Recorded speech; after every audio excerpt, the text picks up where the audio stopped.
As we all know too well, the city's two great newspapers are now in bankruptcy. What will be tomorrow's headlines? Will there be headlines? This whole retrenchment has caused a lot of us to rethink how we do things, what we're doing, and also to approach things with some of the old spirit that brought newspaper into being anyway, and just drive into some hard-edged reporting and bring it back to the kind of stories that people need to know. This is sort of one of these opportunities, much like when we were moving from horse and buggy to automobile. It's a new time, it's a new era, and I'm excited to be out there. When you talk about the horse and buggy, I mean, people needed to get places, so they got places in cars instead of in horses, but they still needed to get places. So I'm not worried about journalists per se, I'm just worried about how we're going to pay for it. One thing that I hear a lot is, oh, well, we're giving the news away. Well, if there's an ad on the page, it's not free. It may not get you a lot, but it's still not free. But beyond that, I think there are a lot of different models that are being tried out, and some of them are even going back to print. The idea of taking online content and making a print edition out of it is certainly something that we could continue to explore.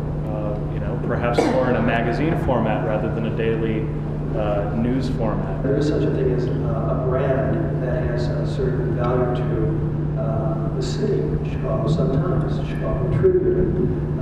These are trusted sources for a long time. And I think people will still, in 10 years, be looking for something they can go to and say, I may complain they're too liberal, they're too conservative, they don't do it right. But by and large, I go there because I think I'm going to become informed in a way that I can trust. We know one thing, we have to be incredibly, intensely local. And we have to open our doors up in the most democratic way we can. And with the internet, you can do that. There are no limitations. So what the Tribune does, they have something called triplocal.com. If you live, let's say, Skokie, you can go to triplocal.com/Skokie, and they have a website devoted to local news just to Skokie. But most of the news is not real news. It's a bunch of citizen journalism, which is a fancy name for ordinary people who want to post anything they want. So the secretary of the school board will post the minutes of the last school board meeting. The Northwestern University's athletic department, sports and information, will post a story about how the football team did.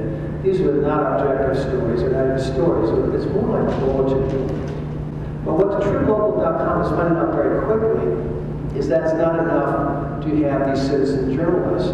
You can send all kinds of people out there to train people how to post, but you still need some objective reporting done by professional news people who know how to do it.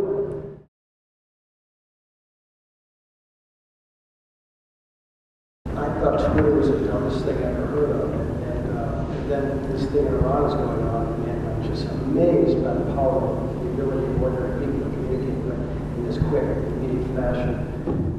It's not formed yet. I mean, people still don't quite know what to do with Twitter, or how they should be tweeting. So you get all kinds of stuff from people talking about what they had for breakfast to what's going on in Iran right now. If you want to find out just how loyal your readers are, get on Twitter, let them know you're there, and watch how many friend you, watch how many follow you, and how many click through on your links to your stories.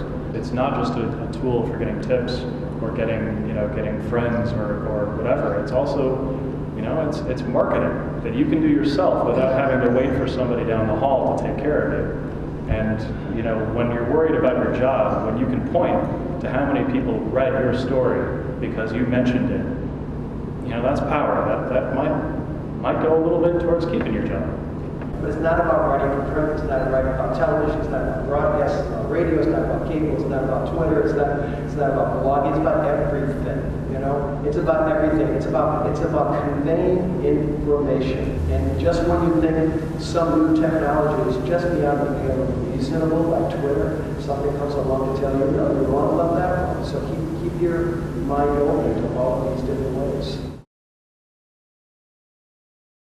Here's the problem with micropayments. You have 3 to 4 steps that each of your readers has to go through in order to get that payment. First, they have to realize that they can go somewhere to make that payment. Then they have to set up an account. They have to associate money with it. And then they have to go back to your site and, depending on the service, either click a button or stay long enough for the site to register in some way. That's a lot more than just having an ad on the page or going directly to this, to a subscription model. I don't see it ever catching on until those steps aren't required. As we get more and more people writing stories and putting them out on various sites, I've seen a decline in the number of sites you can go to and actually get well-crafted, well-written, well-researched stories. And people are kind of getting used to stories that don't really talk about stories. The amount of time you have to craft an article is much shorter. And until we can get away from that and let journalists do their job again, it's going to be very difficult to get beyond what you're talking about. Because I really do believe people don't have enough time to surf around all over the web, this website, and we all do that all day long, but you also want to have some one-stop shopping for the basics every day. And so I think ultimately you'll have that because the demand will bring it. Something, some sort of non-paper news source, all-purpose news source in a general way, will be out there for people who are looking for that convenience and also that trust, that ability to trust what you're reading. It sometimes actually claims, and I believe it's true, that our circulation has held steady for the last year now. We've stopped losing circulation. What we're losing is advertising revenue. The new owner, one of the new owners, potential new owners, has been out there saying, well, maybe he sees the future is online. Now, what does he want to do with that? But there's still 300,000 people out there that are buying a newspaper every day, right? There's money to be made there.